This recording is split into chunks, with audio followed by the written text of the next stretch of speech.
ये कथा को लास्ट तक सुनिएगा दोस्तों। जा रहे हैं। माता देवहूति ने पूछा है कि निर्विण्णानितरां भूमन् सदिन्द्रिय तर्षणात् येन संभाव्यमानेन प्रपन्नान्धं तमः प्रभु। माता देवहूति ने कहा, प्रभु मेरा मन वश में नहीं है, क्या करूं कि मेरा मन वश में हो जाओ। मेरा मन, मैं इन इंद्रियों की लालसाओं को, इच्छाओं को पूरी करते करते करते करते परेशान हो गई, पर इच्छाएं पूरी हुई नहीं। अच्छा, आपने अभी तक कितने बार रसगुल्ले खाए होंगे? मैया, ओ मेरी माँ, रसगुल्ले खाई हो? मेरी माँ गुलाब जामुन खाई हो? नहीं खाई आपने? लो, आप लोगों ने रसगुल्ले खाए कितनी बार? बहुत बार, गिनती करना भी संभव नहीं। बताओ, इतनी बार रसगुल्ले खाने के बाद भी क्या रसगुल्ले खाने की इच्छा समाप्त हो गई? नहीं। अभी रसगुल्ले का नाम लिया तो जिह्वा पे पानी आ गया। मिल जाता महाराज, खा लेते। इतनी बार रसगुल्ले आपने खाए? हाँ, कितनी बार आपने अपने मनपसंद सब्जियां खाई? अनगिनत बार खाई कि नहीं? आपको जो सब्जी पसंद है आपने वो कई बार खाई। क्या इतनी बार खा के तृप्ति हो गई? नहीं। आपने अपने मनपसंद कपड़े ना जाने कितने बार पहने, क्या तृप्ति हो गई? आपने अपने ढंग से मनपसंद हर काम को ना जाने कितनी बार किया, क्या तृप्ति हुई?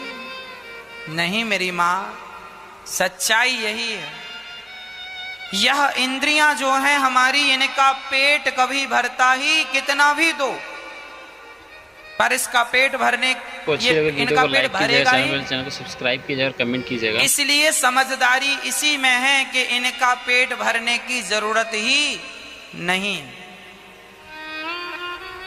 देखे ना इंद्रियों के ना घोड़े बढ़े। जब हाथी उन्मत्त होकर भागता है तो हाथी पर बैठा व्यक्ति उस पर अंकुश मार करके उसे काबू में करता है। अंकुश जानती हो मां? एक छोटा सा होता है, उसे हाथी के गर्दन पे मारा जाता है, उससे वह वश में होता। यदि घोड़े को वश में करना है तो चाबुक मार करके वश में किया, लगाम खींच कर, चाबुक मार कर उसे वश में किया जा सकता है। मेरी मां, जैसे घोड़े को वश में करना हो तो लगाम खींचना पड़ता है, उसी प्रकार आपकी जो इंद्रियां हैं, आपका जो मन है, यह भाग रहा है, हाथी की तरह उन्मत्त हो रहा है। जरा विवेक का अंकुश लगाइए ताकि आपका मन संतुलित हो, नहीं तो यह मन ले जाकर गड्ढे में डाल देगा। इच्छाएं राजा महाराजाओं की पूरी नहीं हुई सो तुम्हारी कभी नहीं होंगी। तुम इस भरोसे में ना रहना कि अब हो जाएंगी। अब खा ले महाराज जी रसगुल्ला, बस आखिरी बार खा लिया, कल फिर इच्छा, कल भी खा लो, फिर इच्छा। ऐसे तुमने भोग इतनी बार भोगे कि तुमसे गिनती नहीं गिनी जा रही है। यही सोच सोच कर तुमने भोग भोगा, बस अब आखिरी बार, अब आखिरी बार ये सुख और ले लें। लेते गए। परीक्षाएं हैं कि डबल होती गई, तिबल होती गई, 4 गुना होती गई। इसलिए देख ना इंद्रियों के ना घोड़े बढ़े, इनमें संयम के हरदम ये कोड़े पड़े। अपने रथ को सुमार्ग लगाते चलो, मन से गोविंद गोपाल गाते चलो। एक राजा था, उस राजा का एक बकरा था। राजा ने खड़ा कर दिया बकरे को, कहा जो भी इसका पेट भरेगा उसे मैं अपना आधा राज्य दान कर दूंगा। शर्त क्या है बकरे का? पेट भरना। अब बकरे का पेट भरना कोई बहुत कठिन तो नहीं है मैया, कि है? लोग ले गए ट्राई करने, जंगल में हरी हरी घास खिलाया, दिन भर खवाया। शाम को आया महाराज, राजा साहब बकरे का पेट भरा, बकरा बिल्कुल खिंचा था, पेट ठसाठस भरा। राजा ने कहा मैं चेक कर लूं। राजा ने जरा सी घास क्या डाली, बकरा फिर पूंछ हिला के खाने लगा, खाने लगा। राजा बोले यदि ये खा रहा है मतलब इसका भी पेट भरा नहीं। लोग गए और सब फेल हो गए, कोई उस बकरे का पेट ना भर पाए। अच्छा बकरा कितना भी खाए और फिर डालो फिर खाने लगता, पता ही नहीं चलता इसका पेट कब भरता।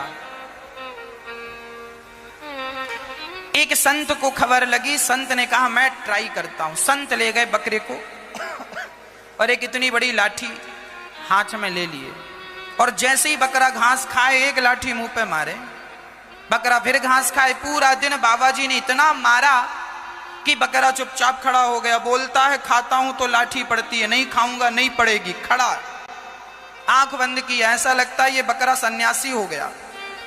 आंख बंद कर लिया, घास की तरफ देखता ही नहीं, खड़ा चुपचाप। महात्मा जी ने उतना ही खिलाया था जिससे ये जिंदा रह सके, है ना, भूखा मर भी तो ना जाए। उतना खिलाया जिसमें इतना ये